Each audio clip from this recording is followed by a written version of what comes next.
नमस्कार, मैं रवीश कुमार। आप सभी को बधाई। 14 जुलाई को लॉन्च हुआ चंद्रयान तृतीय चांद के दक्षिणी ध्रुव की सतह पर उतर गया है। भारत दुनिया का पहला देश बन गया है जिसका अभियान चांद के दक्षिणी ध्रुव पर उतरा है। इसके पहले चांद पर रूस, अमेरिका और चीन का अभियान सफलतापूर्वक पहुंचा है, लेकिन दक्षिणी ध्रुव पर पहुंचने वाला चंद्रयान तृतीय पहला अंतरिक्ष अभियान है। हम पहले ही साफ कर देना चाहते हैं कि अंतरिक्ष विज्ञान के संवाददाता और विशेषज्ञ नहीं हैं, लेकिन इन अभियानों को लेकर कई प्रमुख अखबारों में जो विश्लेषण छपे हैं, हमने उनकी मदद ली है। The Hindu, Indian express, economic times, wall street journal, guardian, New York times, Washington post, ताकि आप दर्शकों को इस वीडियो में इस अभियान से जुड़ी तमाम मुख्य बातों से परिचय करा सकूं। अगर हमसे कुछ गड़बड़ी हो जाए तो जरूर बताइएगा। तो अब हम अपना अभियान शुरू करते हैं। जिस इसरो के YouTube चैनल पर इसका सीधा प्रसारण हो रहा था, उस YouTube चैनल पर 42 लाख से ज्यादा लोग लाइव देख रहे थे। अगर हमसे देखने में चूक नहीं हुई तो एक वक्त 70 लाख से भी ज्यादा लोग लाइव देख रहे थे। आखिरी चरण में भी चंद्रयान तृतीय ने अपनी यात्रा बिना किसी हिचक या गड़बड़ी के पूरी कर ली। एक समय ऐसा आया जब लैंडर चंद्रमा की सतह से मात्र 27 किलोमीटर दूर रह गया। सब कुछ आराम से हो रहा था। 8 मिनट की यात्रा के बाद अपनी गति को कम करता रहा और नीचे आने लगा। इस वक्त पर कमेंटेटर ने बताया कि लैंडिंग में कोई दिक्कत नजर नहीं आ रही है। 27 किलोमीटर की दूरी रह गई थी, उसके बाद 22 किलोमीटर, और इसी तरह सतह से दूरी घटती रही और धड़कनें बढ़ती रहीं कि अब क्या होगा। मगर कमेंटेटर आश्वस्त करता रहा कि सब कुछ सुरक्षित है, मंजिल नजदीक आ गई है। लैंडर केवल 10 किलोमीटर दूर रह गया था। इसी वक्त कमेंटेटर सूचना देता है कि प्रधानमंत्री नरेंद्र मोदी जी सभी का उत्साह वर्धन करने के लिए दक्षिण अफ्रीका से जुड़ गए हैं। अंग्रेजी में भी इसकी घोषणा होती है और वे स्क्रीन पर दिखते हैं। इसके बाद प्रधानमंत्री कई बार स्क्रीन पर आते हैं और लैंडर के साथ साथ दिखाई देने लगते हैं। जब लैंडर चांद की सतह से 600 मीटर दूर था, प्रधानमंत्री स्क्रीन पर आते हैं। जब लैंडर 300 मीटर दूर था, तब प्रधानमंत्री स्क्रीन पर आते हैं। और जब लैंडर चांद की सतह से 65 मीटर दूर रह गया था, तब से लेकर सतह पर उतरने तक प्रधानमंत्री लगातार लैंडर के साथ साथ स्क्रीन पर नजर आते हैं। अच्छा होता प्रधानमंत्री इस घटना के बाद आते, ना कि इस घटना से अपने आप को जोड़ लेते। खैर, लैंड होते ही देश को संबोधित करते हुए उन्होंने कहा कि यह पल अविस्मरणीय है, अभूतपूर्व है और अमृतकाल को भी याद किया। नोट कर लीजिए कि प्रधानमंत्री के बारे में यह सूचना लैंडर के चांद पर उतरने के बराबर महत्वपूर्ण है। लैंड होने के बाद इसरो के चीफ ने 2 पंक्ति कहते हुए प्रधानमंत्री को माइक और कैमरा सौंप दिया। भारत और इसरो की सफलता पर बधाई देते हुए कांग्रेस नेता जयराम रमेश एक वीडियो बयान जारी करते हैं और विक्रम साराभाई को याद करते हुए इसरो का इतिहास बताते हैं। सतीश धवन, ब्रह्म प्रकाश, UR राव जैसे वैज्ञानिकों के योगदान को याद करते हैं। जयराम रमेश ने कहा कि यह सब कुछ साझा प्रयास का नतीजा है। 2008 में शुरू हुआ चंद्रयान प्रथम का सफर आज अपनी मंजिल पर पहुंच गया है। चांद पर भेजे जाने वाले अभियान मुश्किल माने जाते रहे हैं। यह मानकर चला जाता है कि असफलता मिलेगी, इसलिए इस अभियान की सफलता का महत्व बहुत ज्यादा बढ़ जाता है।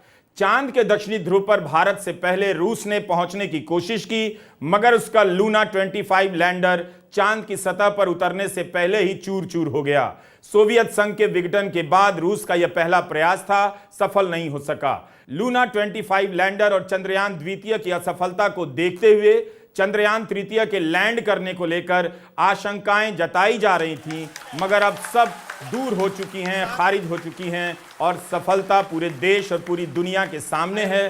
चंद्रयान तृतीय लैंड कर चुका है। अमृत काल की प्रथम प्रभा में सफलता की यह अमृत वर्षा हुई है। हमने धरती पर संकल्प लिया और चांद पर उसे साकार किया। और हमारे वैज्ञानिक साथियों ने भी कहा, India is now on the moon. आज हम अंतरिक्ष में नए भारत की नई उड़ान के साक्षी बने हैं। साथियों, मैं इस समय ब्रिक्स समिट में हिस्सा लेने के लिए दक्षिण अफ्रीका में हूं, लेकिन हर देशवासी की तरह मेरा मन चंद्रयान महाअभियान पर भी लगा हुआ था। नया इतिहास बनते ही हर भारतीय जश्न में डूब गया है। हर घर में उत्सव शुरू हो गया है। हृदय से मैं भी अपने देशवासियों के साथ, अपने परिवारजनों के साथ इस उमंग और उल्लास से जुड़ा हुआ हूं। मैं टीम चंद्रयान को, इसरो को और देश के सभी वैज्ञानिकों को जी जान से बहुत बहुत बधाई देता हूं, जिन्होंने इस पल के लिए वर्षों तक इतना परिश्रम किया है।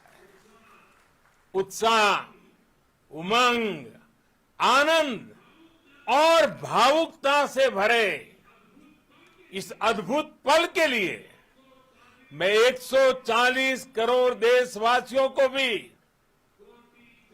कोटि कोटि बधाइयां देता हूं। इसरो की आज की उपलब्धि वाकई में शानदार है, वाकई में बेमिसाल है। 1962 के फरवरी महीने में होमी भाभा और विक्रम साराभाई के दूरदर्शिता के कारण इनकोस्पार की स्थापना की गई। इनकोस्पार यानी कि Indian national committee on space research. और इनमें से जो पहले व्यक्ति शामिल थे, पहले 5-4 व्यक्तियों में से जो शामिल हुए थे इनकोस्पार में, एपीजे अब्दुल कलाम थे।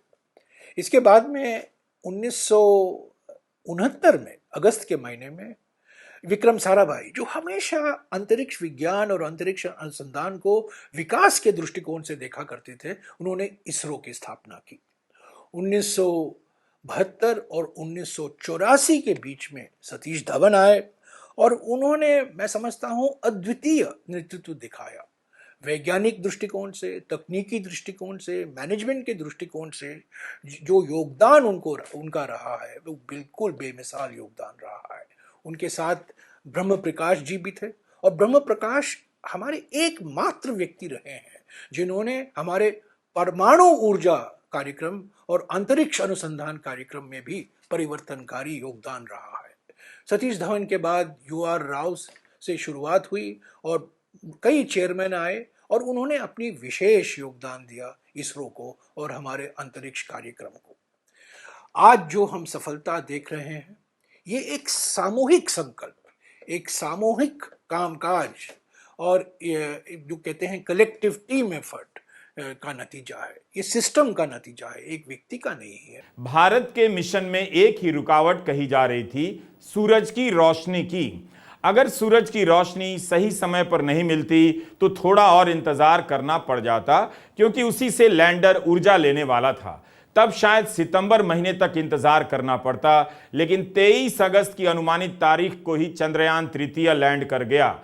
इस बार चंद्रयान तृतीय की डिजाइन चंद्रयान द्वितीय की तरह थी, लेकिन इसके पांवों को ज्यादा मजबूत बनाया गया ताकि सतह पर उतरने में मदद मिले। चांद के दक्षिणी ध्रुव की सतह काफी उबड़ खाबड़ मानी जाती है, इसलिए ऐसा किया गया। पहले के मिशन चांद की भूमध्य रेखा के आसपास ही भेजे गए। चंद्रयान तृतीय में सौर ऊर्जा के सेल ज्यादा लगाए गए हैं ताकि ऊर्जा की कमी ना हो। इसके सेंसर में भी सुधार किया गया है, जिससे ऊंचाई का सही पता लगाया जा सके। अंतरिक्ष यान की गति को तेज करने के लिए सॉफ्टवेयर में भी बदलाव किए गए हैं। चंद्रयान द्वितीय के फेल होने में एक कारण सॉफ्टवेयर की कमी का भी माना गया था। रूस की तुलना में चंद्रयान तृतीय ने बहुत लंबा समय लिया है, 40 दिन का समय लिया, क्योंकि इसका भार, पेलोड बहुत ज्यादा था और ईंधन कम। इसलिए इसने पृथ्वी और चांद के गुरुत्वाकर्षण बल का सहारा लेते हुए दोनों के कई चक्कर काटते हुए सफर तय किया है। इस 21वीं सदी में चांद पर 2 ही अभियान सफलतापूर्वक पहुंचे हैं। सबसे पहले चीन ने कामयाबी हासिल की थी और अब भारत ने। 20वीं सदी में रूस और अमेरिका ने चांद पर उपग्रह भेजकर दुनिया को हैरान कर दिया था। चांद के दक्षिणी ध्रुव पर सफलतापूर्वक अपना मिशन उतारने वाला भारत ही पहला देश बना है। चांद पर पहुंचने वाला भारत अब चौथा देश हो चुका है। 47 साल बाद रूस के पहले मून मिशन लूना 25 लैंडर के फेल हो जाने से पहले इसी साल जापान की एक निजी स्टार्टअप कंपनी का भी मिशन ध्वस्त हो गया। पिछले 4 साल में 3 मिशन भेजे गए, सभी ऑर्बिट में सफलतापूर्वक पहुंच तो गए, चक्कर लगाते रहे, लेकिन सतह पर कोई नहीं उतरा। इनमें भारत, इजराइल, संयुक्त अरब अमीरात और जापान की एक कंपनी भी थी। इस समय भारत के प्रधानमंत्री नरेंद्र मोदी दक्षिण अफ्रीका के जोहानिसबर्ग में हैं।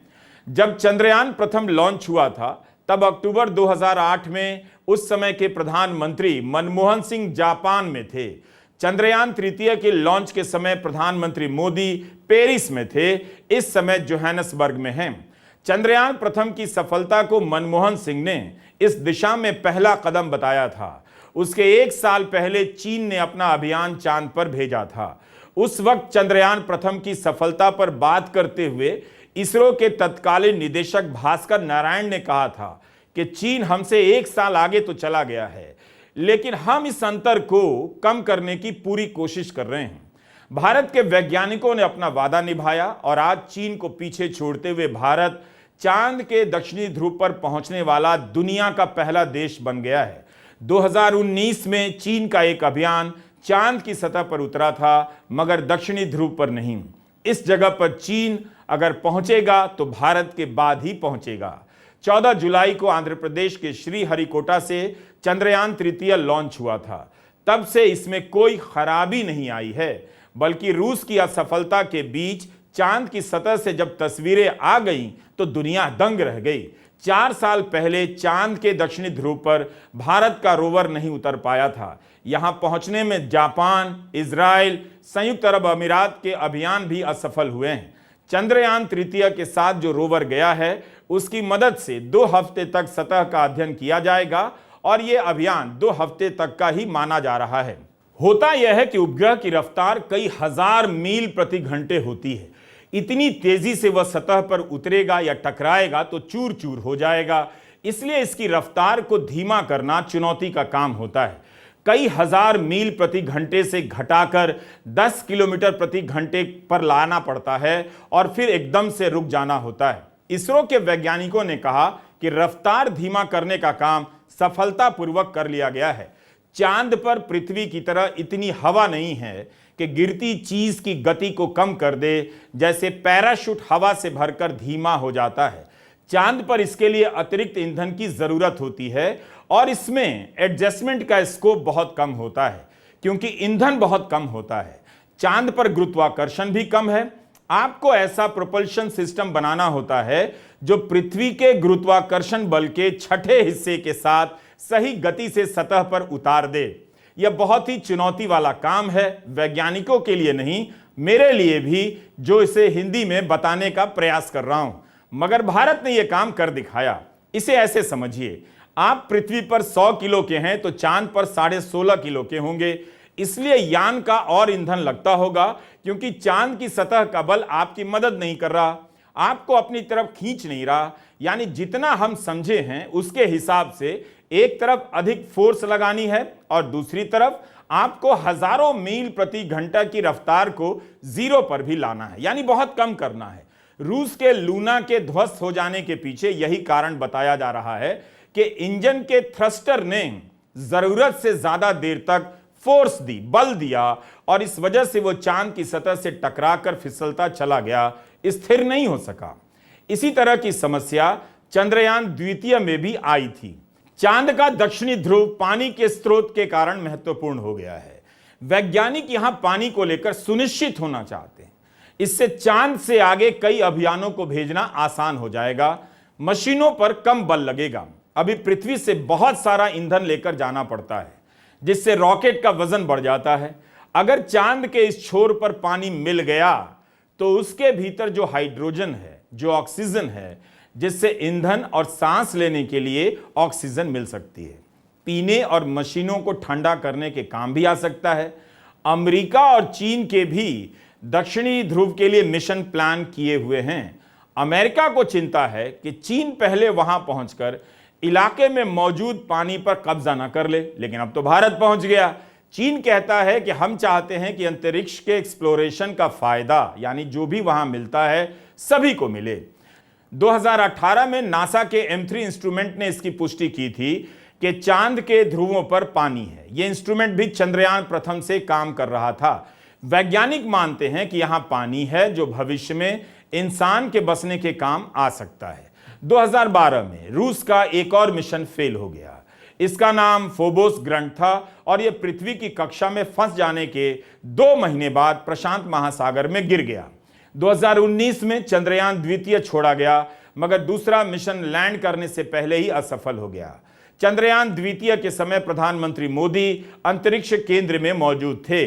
इसकी असफलता पर इसरो के तत्कालीन निदेशक के शिवन रोने लग गए। तब प्रधानमंत्री ने उन्हें गले लगाकर ढाढ़स बंधाया था। उस समय खूब राजनीति हुई। प्रधानमंत्री चंद्रयान द्वितीय का श्रेय लेना चाहते थे तो कांग्रेस ने वैज्ञानिकों को बधाई देते हुए याद दिला दिया कि चंद्रयान मिशन मनमोहन सिंह सरकार की देन है। मगर चंद्रयान द्वितीय के असफल होते ही राजनीति भी शांत हो गई।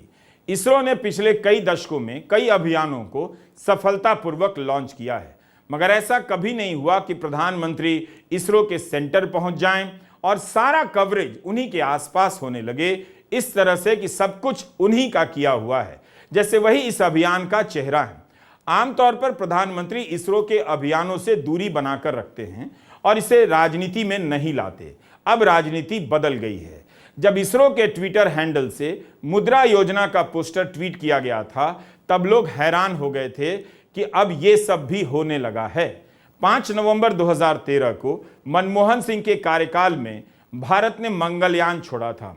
सितंबर 2014 में जब मंगलयान मंगल की कक्षा में प्रवेश कर रहा था, उसी वक्त प्रधानमंत्री मोदी इस अभियान के कमांड सेंटर पहुंच गए। वो भारत का पहला मंगल मिशन था। यहां बताना जरूरी है कि सितंबर 2012 में जब इसरो अपना 100वां लॉन्च कर रहा था, तब तत्कालीन प्रधानमंत्री मनमोहन सिंह भी मिशन कंट्रोल रूम में मौजूद थे। उस समय PSLV C-21 में फ्रांस का एक उपग्रह और जापान का एक छोटा उपग्रह शामिल था।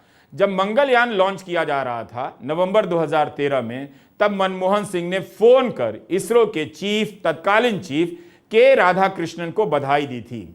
इन तथ्यों के अलावा मनमोहन सिंह के समय के अभियानों के कवरेज और मोदी सरकार के समय के अभियानों के कवरेज देखेंगे, आपको काफी अंतर मिलेगा। वैज्ञानिकों से ज्यादा प्रधानमंत्री मोदी का कवरेज नजर आएगा। इसरो के निदेशक का ही नहीं, बाकी सभी वैज्ञानिकों का इंटरव्यू हुआ करता था 2014 से पहले। मैंने खुद 2008 में चंद्रयान प्रथम की लॉन्चिंग कवर की थी। उस समय के कवरेज आप देखिए। इसरो के सेंटर में केवल दुनिया भर से आए और भारत के ही पत्रकार मौजूद थे। हर चैनल पर वैज्ञानिक ही छाए हुए थे, उन्हीं का इंटरव्यू चल रहा था। प्रधानमंत्री ने, मनमोहन सिंह ने वैज्ञानिकों को बधाई दी थी, यह कोई बड़ी खबर नहीं थी, और ना इस अभियान का चेहरा, और ना ही सारे मंत्री मनमोहन सिंह के उछल कूद कर आ गए थे कि मनमोहन सिंह की बड़ी कामयाबी है। 2014 से पहले वैज्ञानिकों का इंटरव्यू ज्यादा हुआ करता था। प्रवक्ताओं और मंत्रियों को बहुत ज्यादा जगह नहीं मिलती थी। मंगलयान भी भारत के अंतरिक्ष कार्यक्रम की बड़ी कामयाबी है। हॉलीवुड की ग्रेविटी फिल्म से भी सस्ता मिशन और उसका कामयाब होना बड़ी उपलब्धि थी। इंटरस्टेलर फिल्म चंद्रयान तृतीय से दुगनी कीमत में बनी है। उसी समय लॉन्च हुए नासा के मंगल मिशन मेवन की कीमत के 10वें हिस्से से भी कम लागत थी मंगलयान की। पहली बार किसी देश का पहला मंगल मिशन पहली बार में कामयाब हुआ। मंगलयान के समय स्कूलों से कहा गया, बच्चों को सुबह सुबह जल्दी बुलाइए ताकि वे टीवी पर मंगलयान का प्रसारण देख सकें। प्रधानमंत्री मोदी बेंगलुरु के अभियान केंद्र में पहुंच गए थे। इस बार भी खबर आई है कि कुछ राज्यों में स्कूलों को निर्देश दिए गए हैं कि लैंडिंग के समय वे स्कूल में मौजूद रहें। शाम के वक्त यानी 5:15 से 6:15 के बीच शाम के वक्त बच्चों को स्कूल आने के लिए कहा गया है ताकि वे सीधा प्रसारण देख सकें। क्या यह सब तब भी हुआ था जब चंद्रयान प्रथम या मंगलयान लॉन्च हो रहा था?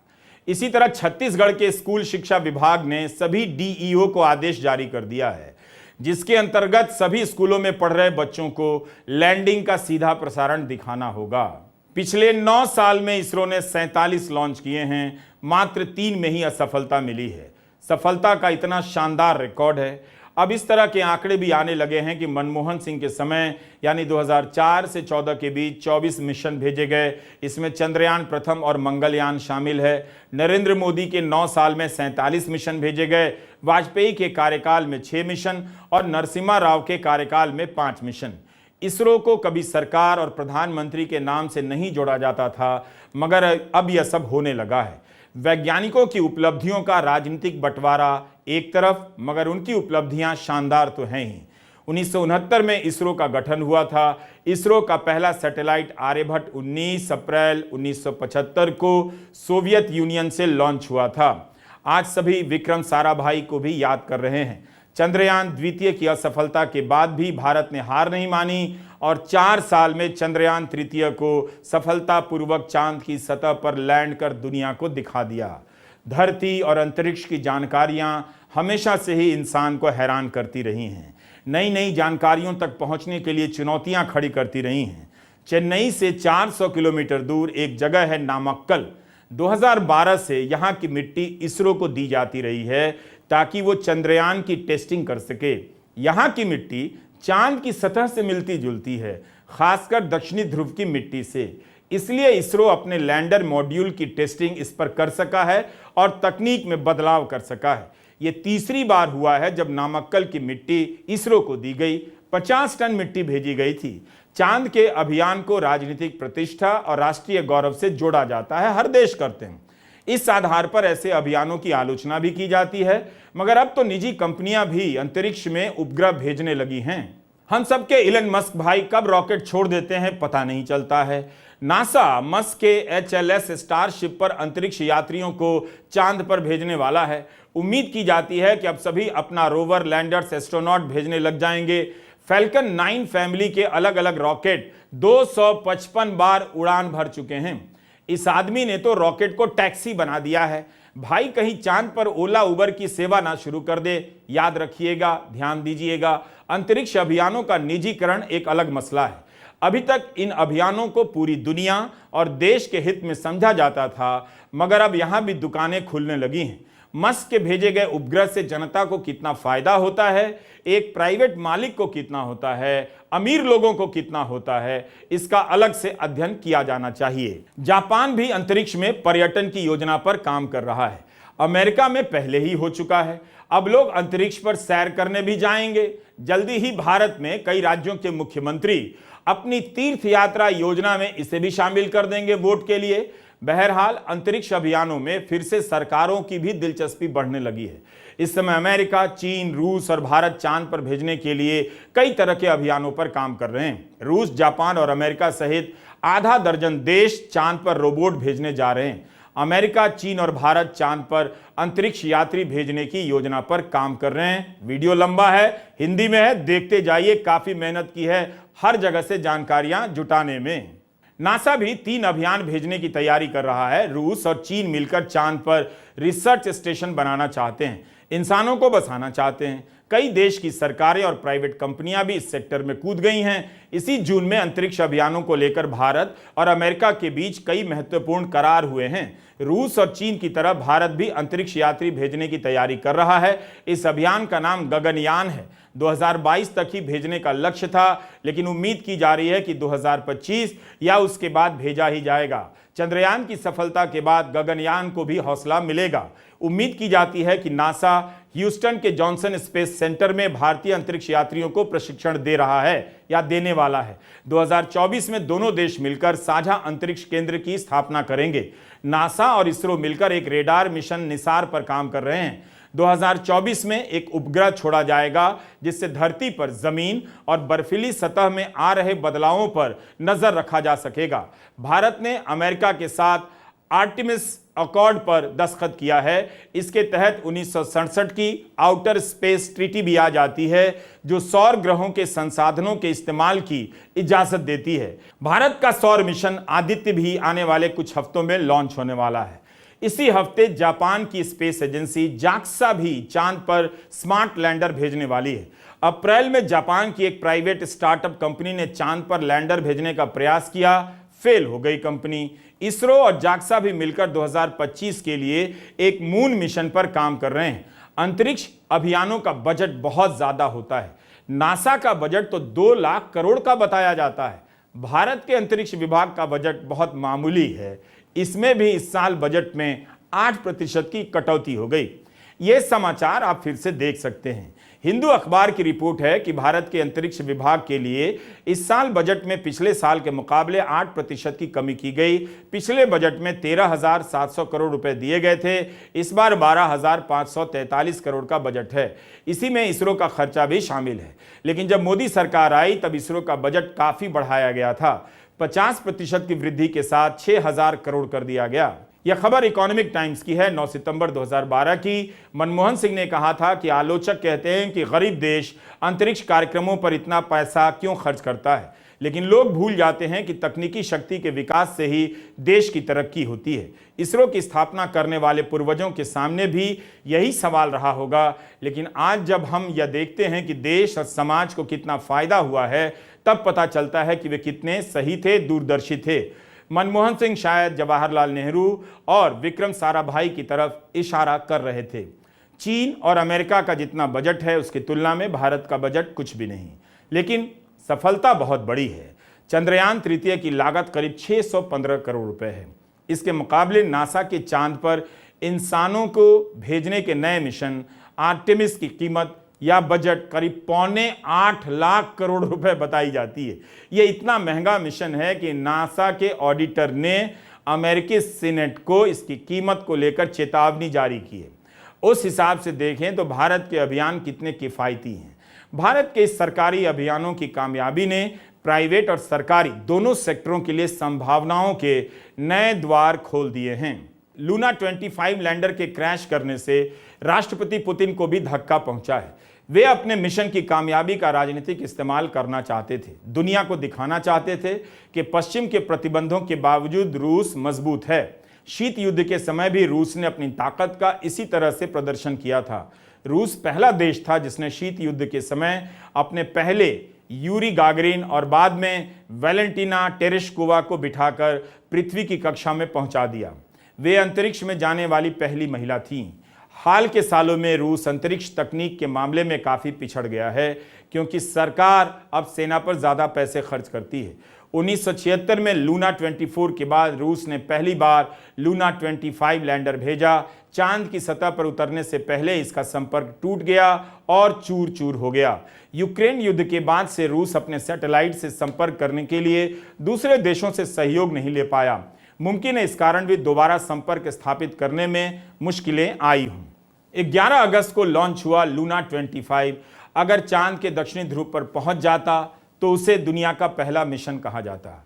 रूसी मिशन के निदेशक ने दावा किया था कि उनके मिशन की सफलता के चांस 70% हैं।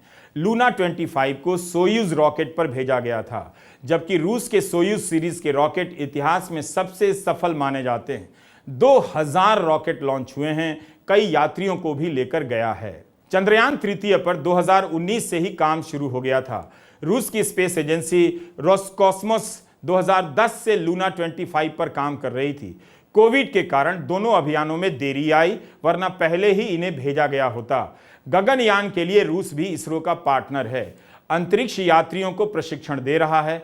इस तरह से रूस की असफलता का असर भारत पर भी पड़ता है। भारत की सफलता से रूस भी लाभान्वित होता है। जिस तरह से कई देश अंतरिक्ष कार्यक्रमों में एक दूसरे के साझीदार बनते हैं, एक दूसरे के उपग्रहों में सवार होते हैं, इनके बीच प्रतिस्पर्धा की कहानी गढ़ने से पहले इन तथ्यों को भी ध्यान से देखना चाहिए।